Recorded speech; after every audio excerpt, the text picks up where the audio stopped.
dal Messaggero Veneto. L'esponente del Movimento 5 Stelle, appunto eletta nella circoscrizione di Udine alle elezioni regionali dello scorso 21-22 aprile, dovremmo avere delle immagini del Consiglio regionale, grazie regia, viene contestato di aver riportato il conseguimento della laurea nel materiale distribuito nel corso della campagna elettorale, ma di averlo invece omesso nella biografia di presentazione ufficiale affidata al sito internet della regione. Allora, polemiche ovviamente accese su queste dichiarazioni o questi dati riportati dall'esponente del Movimento 5 Stelle, un dibattito che è ancora un po' più acceso, visto che i grillini si sono sempre battuti per la trasparenza anche nei confronti degli elettori e di quanti sostengono lo stesso movimento. Gianni Sartor, autonomista, dicevamo.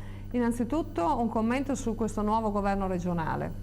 Devo dire che se all'inizio ero un po' così sospettoso nei confronti della nuova Presidente, visto le prime mosse che ha fatto, concordo soprattutto per quanto riguarda la richiesta di restituzione di 70 milioni di euro che ci spettano, visto che ci paghiamo la sanità. Ovviamente chi viene a curarsi da fuori regione non può pretendere che gli paghiamo noi le cure, quindi mi pare una cosa più che giusta. E la seconda cosa, per quanto riguarda la terza corsia, noi abbiamo sempre sostenuto come un'altra regione che era folle pensare di pagarla interamente con i soldi dei friulani, essendo una strada di transito importante, nazionale, addirittura europeo. Era giusto compartecipare, sì, ma non impegnare il bilancio regionale per 30 dice, anni, insomma, per no? 30 anni, ecco, sì, con la scusa del Fasin di Bessoi. Lei fine. però è di quella sì, ho capito, però non esageriamo, ecco. Ecco, no, perché poi alla fine, no, insomma, ci avremmo rimesso un bel po' di soldi. Quindi tutto sommato poi adesso ci sarà un anno di tempo per il nuovo assessore Panontin per affrontare una questione spinosa della riduzione dei comuni e l'abolizione delle province. Io gli auguro ogni bene, perché obiettivamente non è pensabile che un comune con 200-300 abitanti possa sostenersi con i problemi di bilancio che ci sono in questo periodo, però sai, quando si affronta la chiusura o l'accorpamento di un comune dicono sempre è meglio che chiudiamo quello vicino, no? Sì. Proprio Orto viene tutelato purtroppo. Quindi anche lei è favorevole, sarebbe favorevole all'abolizione delle province? Assolutamente, assolutamente.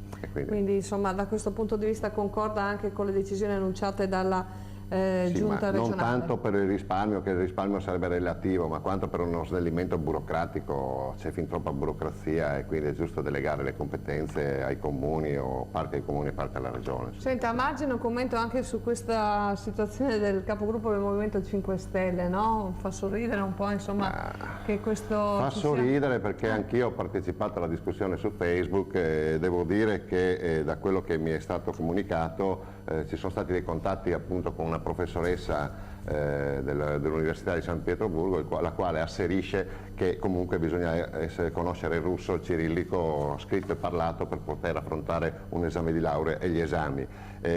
Candidamente la signora Bianchi ha ammesso di sapere 2 o 3 parole in russo, quindi io lascio la decisione. Abbiamo chiesto anche che esponga e che mostri questi certificati di laurea, ma la risposta è stata nel Messaggero di oggi, appunto, che chiedete appuntamento, venite a trovarmi in regione, io vi mostro tutto quello che volete, alla faccia delle carte online. Senta, adesso però le tolgo il sorriso che lei sta ridendo. Ma che sta facendo adesso?